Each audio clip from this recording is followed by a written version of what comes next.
El siguiente segmento tiene contenido o opinión. La entrevista en A Primera Hora. Analizamos los hechos del momento junto a sus protagonistas. Muy bien, 7:41. Gracias por la sintonía, gracias por los comentarios. Seguimos en este espacio de noticias haciendo un análisis tanto de los temas nacionales cuanto de los temas internacionales. En el curso de estos días, evidentemente, la atención ha estado centrada en lo que ha ocurrido en el Estado Plurinacional de Bolivia, con los episodios que son de dominio público y que han sido ampliamente expuestos, tanto en nuestro comentario cuanto en nuestras entrevistas. No podemos dejar, contertulio, amigos, amigas, de dejar de ver lo que está ocurriendo en Chile, que ¿cuántos días decías tú al inicio de este espacio? 28 días, contertulio, consecutivos de protestas. Vamos para el mes. 28 días, casi un mes de protestas muy fuertes en Chile en contra de algunos temas. Sobre esto, evidentemente, hay una serie de valoraciones, hay una serie de presunciones sobre las causas, sobre los orígenes de esta protesta. Lo cierto es que en estas horas incluso ha habido decisiones por parte del presidente Piñera, y tal vez la más emblemática tiene que ver con el hecho de promover un proceso constituyente, un proceso de redacción de una reforma constitucional o de una nueva constitución. Eso no lo sabemos todavía, a partir pues del trabajo del denominado Congreso Constituyente. Conversemos justamente de lo que está pasando en Chile. Y hemos tomado ahora mismo contacto vía videollamada con un personaje político muy conocido, fue candidato presidencial en Chile. Nos referimos a Marco Enríquez Ominami. Tiene la gentileza Marco Enríquez de atender este contacto en video. Allá entiendo que se encuentra en Santiago. Marco, bienvenido, buenos días. Les saludamos desde Quito, Ecuador. Alexis Moncayo y quien les habla, Fabricio Vela, desde el noticiero A Primera Hora de Radio Majestad. Nos escucha, bienvenido, buenos días. Buen día. Los escucho muy bien. Hola Fabricio, hola Alexis, gusto estar contigo y con todas y todos los auditores. Qué gusto, ¿eh? Muy bien, doctor, usted, ¿cómo mira a esta hora el desarrollo y el desenvolvimiento de unas protestas que han cobrado una magnitud realmente incontrolable? Hemos visto miles de personas en las calles de las diferentes ciudades de su país protestando en contra no solo ya del gobierno de Piñera, sino de un sistema. Su reflexión primero sobre estas jornadas de protestas que ya se acercan al mes. Muy rápidamente, creo que vale la pena, si me permiten, describir a mi país. Por favor. Con mucha prudencia. Chile es como la Corea del Norte del capitalismo. Por dos razones. Porque es la economía probablemente más abierta del planeta, con más de 50 tratados y acuerdos de libre comercio, que se arranca de América Latina en los 90, después de la dictadura, avanza fuertemente hacia Asia, vendiendo 3 productos, cobre, salmón y madera. Esa economía que tiene poco valor agregado, tiene bajos sueldos, y además tiene, después de la dictadura y en democracia, un Estado que se arranca de sus deberes, que se jibariza y traspasa la tarjeta de crédito a la deuda privada, los deberes del Estado. Educación, salud, previsión, transporte, etcétera, vivienda. Los sueldos chilenos son bajos, con una economía hiperconcentrada y con 4 grandes familias de ultraderecha que concentran la riqueza en Chile, a tal punto que tenemos de los ricos que hay en el mundo. Tenemos aquí fortunas de 20.000 millones de dólares, en una economía pequeñita que es el 0.4% del PDI. Bien, 30 años de democracia, gobiernos de centro izquierda y gobiernos de ultraderecha. En un momento bastó la subida de un ticket de metro para que los jóvenes que protestaron, no por ellos, sino por sus padres, porque el aumento del ticket no era para ellos. El aumento de 30 pesos al precio del metro, uno de los más caros de América Latina también, era para los adultos. Y ese gesto solidario crece, se vuelve un movimiento de rabia, de furia, de consumidores endeudados, de ciudadanos organizados, de un pueblo furioso, y hoy día hay un sujeto. Después de 28 días, un pueblo que hoy día, organizado o no, pide algo tan simple y tan revolucionario como una asamblea constituyente.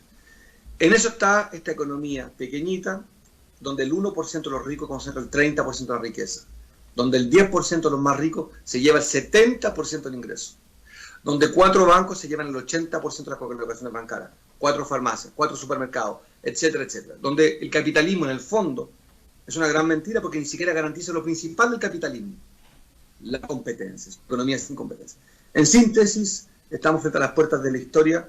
En 200 años Chile no ha tenido una constitución decente, ni siquiera legítima, y sin los militares. Parece que estamos a días, semanas de entrar a cruzar una gran puerta, la más importante, la que Salvador Allende describió también en 1973, antes de morir.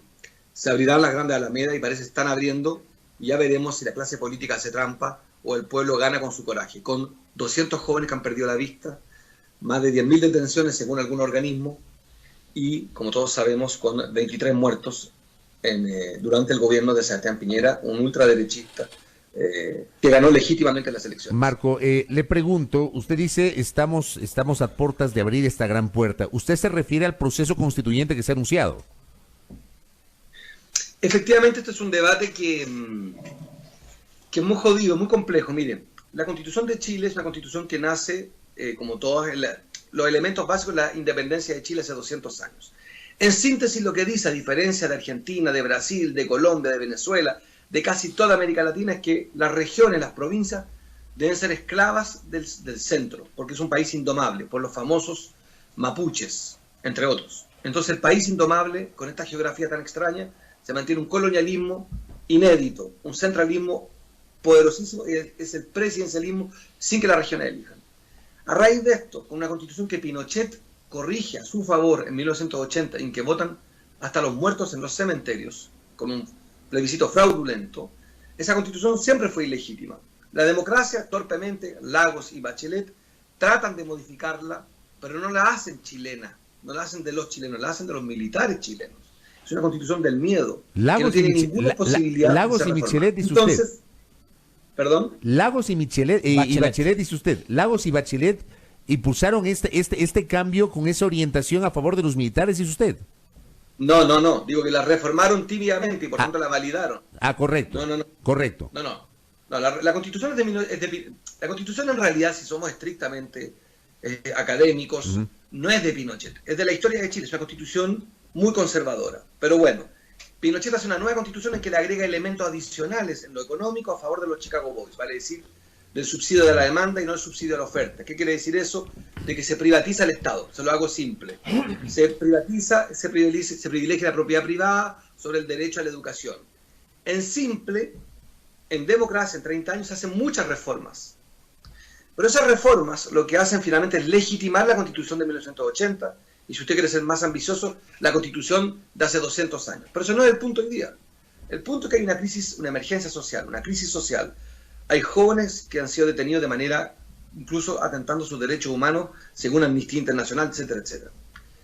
Hoy, un presidente, un monarca, no quiere reformar la Constitución, no la quiere tocar, y ha empezado poco a poco a abrir puertas. La calle está diciendo que además de menos abusos comerciales, de un sistema más justo, quiere una Constitución nueva. Ese debate es inédito porque nunca, para que ustedes sepan, nunca Chile ha tenido un plebiscito sobre su Constitución en términos normales. Eso fue en dictadura, como te decía, en 1980. La centroizquierda que gobernó en Chile, de la cual quiero decir, yo fui su diputado y me rompí con ellos por esto, entre otras cosas.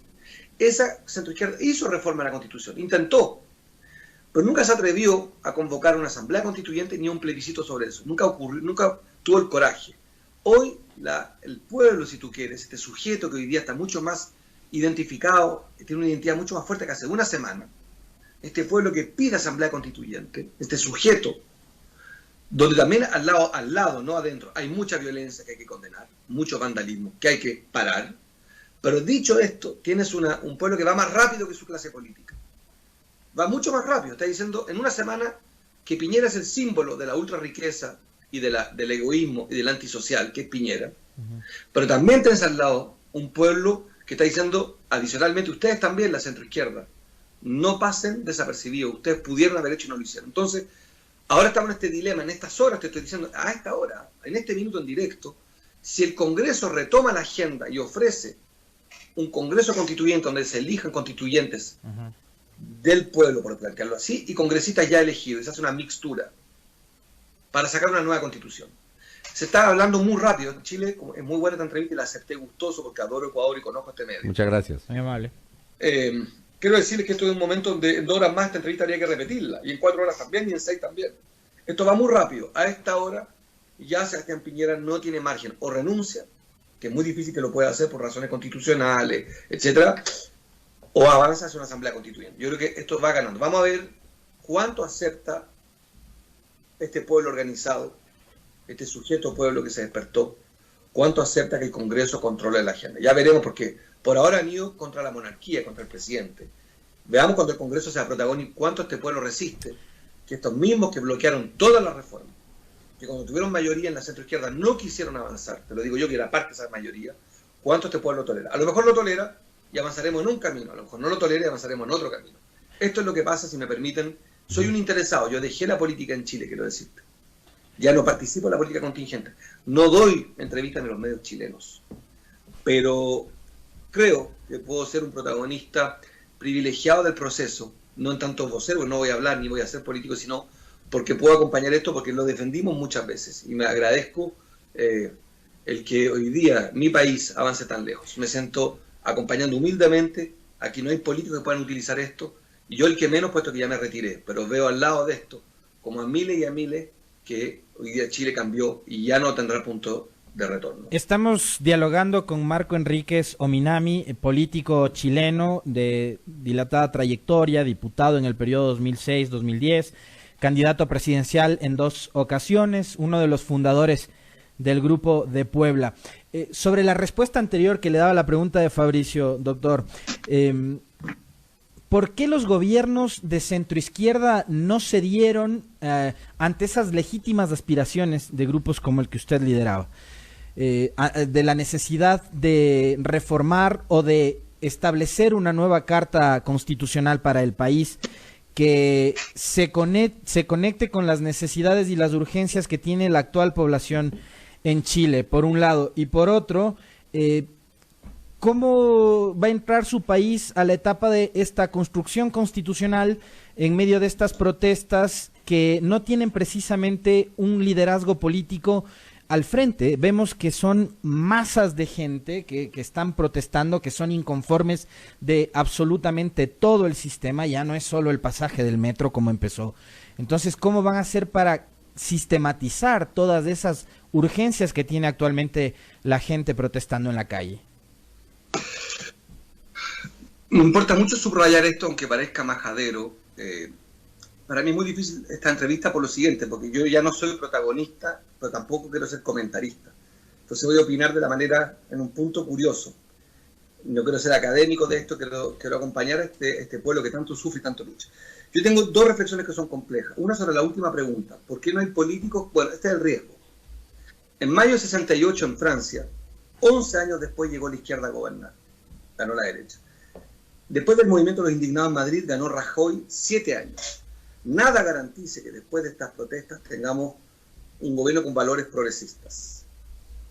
Por 2 razones. Una, porque también hay mucha despolitización. Hay un odio de la clase política que yo no comparto. Y el hecho de estar fuera de la política me permite defender mejor a la política. Yo creo que hay un espacio enorme para la ultraderecha en Chile hoy día, incluso en torno a estas marchas, porque esta idea de no tener políticos en las marchas es inaceptable, impropia, incorrecta. Yo entiendo que son los responsables, pero despolitizar el debate y despolitizar eso es ingenuo, es cándido, es improductivo, porque al final del día siempre hay un sujeto político. Lo sabe la Revolución Francesa, lo saben todos los procesos. Es equivocado pensar que esto se puede hacer sin políticos. Yo en eso tengo una observación constructiva, pero hoy día no es lo relevante. Hoy día hay que denunciar las violaciones de derechos humanos y apoyar estas marchas que en tanto empujan los límites de lo posible. Yo siento después que cualquier proceso constituyente hoy día va a tener que hacerse, a mi juicio, sobre la base de una democracia participativa. La única manera es devolverle al pueblo, a los chilenos y chilenas, la palabra. Yo no creo que esto se pueda conducir políticamente con los términos que conocemos, para decir el Congreso, el diálogo en el Palacio, todo eso no tiene ningún destino. A mi juicio lo más práctico es convocar un plebiscito de entrada a la Asamblea Constituyente. No veo un plebiscito de salida solamente como proponen Piñera y el Congreso, hoy día las fuerzas políticas. Marco, le quiero consultar, porque claro, durante los últimos 15 años más o menos, Hubo procesos constituyentes en otros países. Hubo un proceso constituyente en Venezuela, hubo un proceso constituyente en Bolivia, hubo un proceso constituyente en el Ecuador. Me imagino yo, usted que es un estudioso, habrá tomado nota de esos procesos constituyentes, y mi pregunta va encaminada a si el proceso constituyente de Chile, con sus propias particularidades y dentro de sus propias lógicas, podría tomar como referencia las tal vez fortalezas e incluso anotar las debilidades de estos procesos constituyentes de los tres países que acabo de mencionar, digamos, para hacer un ejercicio, como usted bien dice, muy participativo allá en Chile. Nosotros como movimiento escribimos libros, seminarios sobre esto. Yo presidí la única comisión de la historia de Chile en el Congreso cuando fui diputado sobre cambio de régimen político. Me fascina el tema, creo en eso, es mi convicción. Hay un país que usted no nombró que me parece también muy ilustrador, que es Colombia. Colombia tuvo una asamblea constituyente en 1991. ¿Cómo no? ¿Cómo no? Voy a exagerar y permítanme equivocarme completamente, y que tengo tantos amigos colombianos que me perdonarán. La constitución colombiana probablemente no fue buena la que salió de la asamblea constituyente, pero era de los colombianos, de las colombianas. Entonces, lo primero es despejar algo. Las constituciones fijan las reglas, pueden ser maximalistas o minimalistas, pueden tener enmiendas mínimas o tener todo escrito, incluso el derecho a los animales y avanzar muy lejos.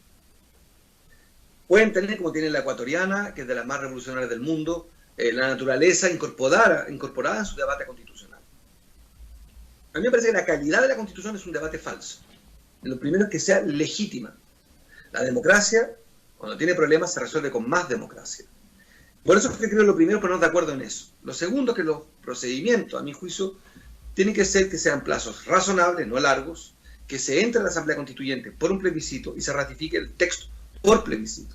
Y que el Congreso actual que funcione debe quedar, a mi juicio, para las leyes ordinarias, las leyes de presupuesto, las leyes que permiten el normal funcionamiento del Estado. Pero toda la fijación de nuevas reglas debe hacer el constituyente, ¿vale? Es decir, el pueblo que elegirá constituyentes que lo representen. A mí me parece que ese es el camino, me parece fácil, evidente, pero mire, hoy día, estamos a esta hora, como te decía, en este péndulo, o el sentido común que está en la calle, que se está forjando hace 28 días, que es un nuevo sentido común, de que en el fondo nada es imposible, o el sentido común lo conducen, lo reinterpretan la clase política que ha bloqueado todo durante 30 años, que ha bloqueado todo, perdón, para ser preciso, que ha bloqueado una parte de esto. Y dejé pendiente una pregunta que usted me hizo muy importante, que es sobre la moral. ¿Por qué la centroizquierda, que tuvo mayoría, no hizo estos cambios? Yo distinguiría al menos dos momentos. La izquierda subordinada a los militares porque no había mucho como avanzar, que eran los años 90, cuando vuelve la democracia. Pinochet, el dictador, está vivo y controla la Corte Suprema, la televisión, controla el Senado con senadores designados. No te quiero hacer la enumeración, se llaman los candados de Pinochet. Esa izquierda tenía una necesidad de pactar con la ultraderecha. Había que pactar si no tenías mayorías y además tenías candados. Después hay una segunda oportunidad de la izquierda, que a mi juicio la encabeza Ricardo Lagos y Michelle Bachelet, donde ya, entre comillas, Pinochet muere físicamente, los candados se van terminando, se van desarmando, y cuando tuvimos la mayoría, que fue en el 2006-2010, yo creo que lo que pasó es que dos posibilidades. Transformaron la necesidad de negociar en virtud, les empezó a gustar. Y otra se llama el síndrome de Estocolmo. Para los que no lo saben, auditores... Te enamoras del captor. Claro, es enamorarse de tus secuestradores. Es un caso famoso que ocurrió en Suecia hace muchos años. Yo creo que hubo algo de síndrome de Estocolmo. Te voy a contar una anécdota, perdón, muy pequeña. Yo legislé sobre muchos temas, como todos los diputados. Y uno de ellas era el famoso tema del aborto, que me parecía fundamental en términos de género. Y voy al Palacio Presidencial, yo era militante socialista, el ministro que tramitaba la ley era socialista, la presidenta de la República era socialista, la ministra de Salud era socialista y el presidente de la Asamblea era casi socialista. Y se me responde que la ley que yo que había presentado tenía que retirarla para no irritar a la ultraderecha. Y yo me acuerdo, más joven, haber dicho, pero ¿cómo? Si tenemos todos los cargos socialistas, todos somos pro laicidad, todos pertenecemos a un etos. Y tuve que mantener la ley, la perdí por supuesto, pero fue muy salvajemente criticado. Ahí tenés un ejemplo de un síndrome de Estocolmo. O de la primera respuesta, que es transformar en virtud la necesidad de negociar. Pero como es pasado, lo importante es lo que viene. Y yo creo que hoy día esta izquierda está desafiada y veremos cómo se adapta esta centro-izquierda a un pueblo que le corre por izquierda, va mucho más rápido que la centro-izquierda. Son ellos los que están pidiendo asamblea constituyente. Yo mi única preocupación, y lo digo desde fuera de la política y completamente borrado de las entrevistas en Chile, y lo digo con libertad en Ecuador, yo sí tengo una preocupación, que despolitizar el movimiento es un enorme error. La idea de que el movimiento social solo puede hacerlo y que los políticos son un problema me parece un error. Porque al final del día, este era el sueño de Augusto Pinochet. Era que la economía se comiera la educación, se comiera el derecho, se comiera la política. Era que los economistas, por favor, resolvieran los problemas de la gente y que los políticos no existieran. Esa era la frase de Pinochet. A mí me parece que no nos equivoquemos. Eso pasó con los chalecos amarillos, pasó con el 15M en Madrid, pasó también con Mayo 68. La derecha siempre sale ganando cuando se saca a los políticos del debate. Doctor, yo quisiera que esto se hiciera con la clase política, claro, sin aceptarle a la clase política que conocemos hoy día sus pánicos, pero supongo que todas estas horas, todos los políticos y las mujeres y hombres están leyendo la prensa y están viendo que los están observando y que están dispuestos a mucho los chilenos. Insisto, 23 muertos y 180 jóvenes que han perdido un ojo, no es poco. Hay gente muy valiente. Y espero que la clase política se ponga a la altura y también que el movimiento social entienda que esto es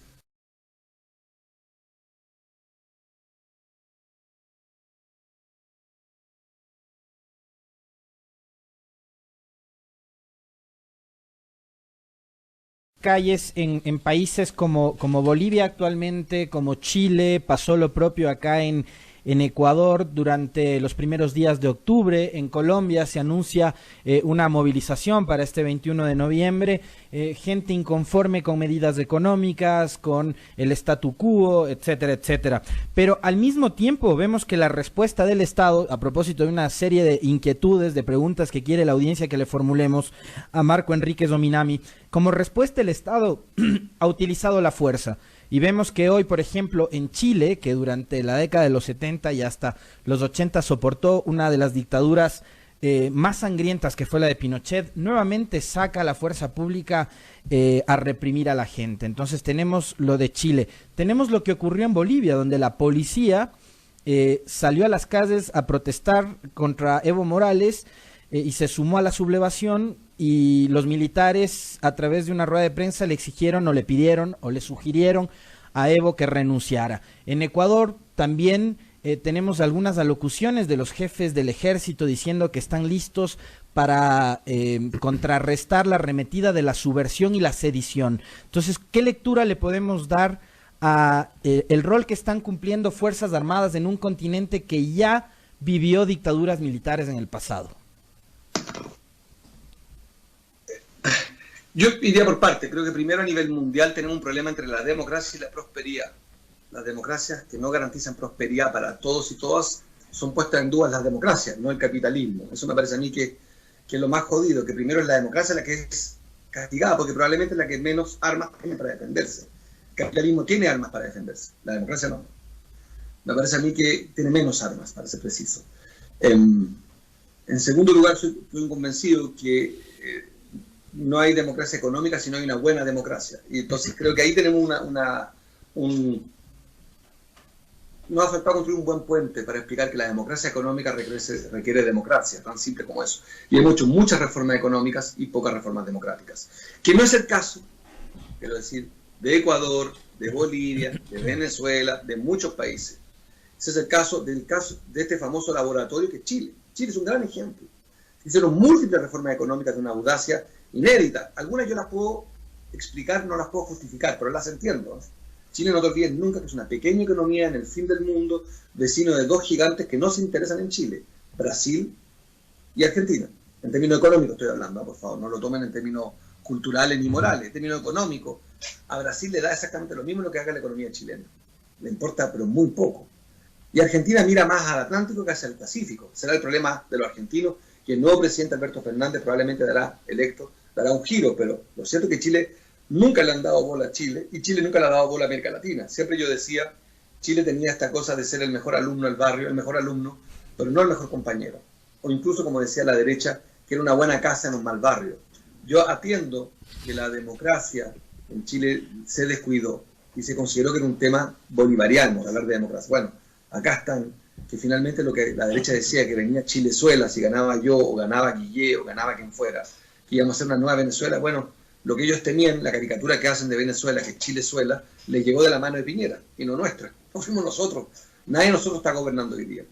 Yo no controlo ni Michelle Bachelet, ni Alejandro Guillé, controlamos las Fuerzas Armadas, ni las fuerzas policiales, ni el Ministerio de Economía. No somos nosotros, son ellos. Porque finalmente creo que, y en eso el pueblo entendió muy bien, que la centroizquierda tuvo deficiencia, que la nueva fuerza, la mía o la del Frente Amplio hoy día, tampoco fueron suficientes. Pero sí está claro algo, nosotros no somos el contradictor principal. El contradictor principal es la falta de empatía y el gran antisocial que es Sebastián Piñera. Marco, para finalizar, tengo apenas menos de 2 minutos. Una respuesta corta le pido, y en consonancia con la pregunta que mi contertulio le hacía hace minutos.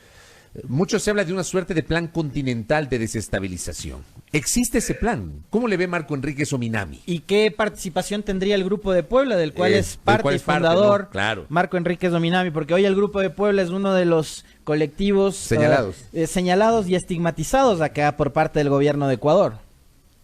Vamos rápido entonces, miren. Gracias. Yo fui a terapia muchos años y aprendí, leí mucho de Freud y de Lacan. ¿Sabe usted que los psicólogos dicen que se puede ser paranoico y que te persigan?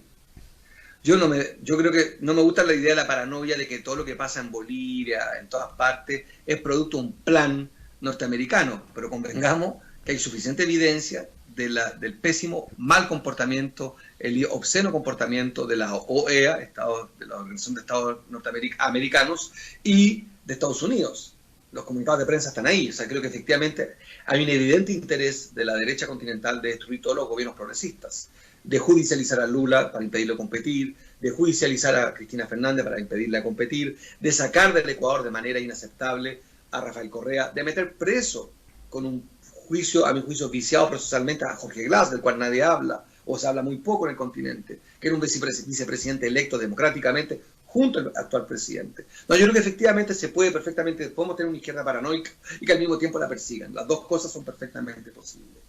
Y respecto a las acusaciones acerca del reconocido y flamante nuevo Grupo de Puebla que acompaña a todos los demás foros, que no quiere superar al Foro de San Pablo, que respeta al Foro de San Pablo, el Grupo de Puebla, como ya sabemos, es hijo también de una larga marcha latinoamericana.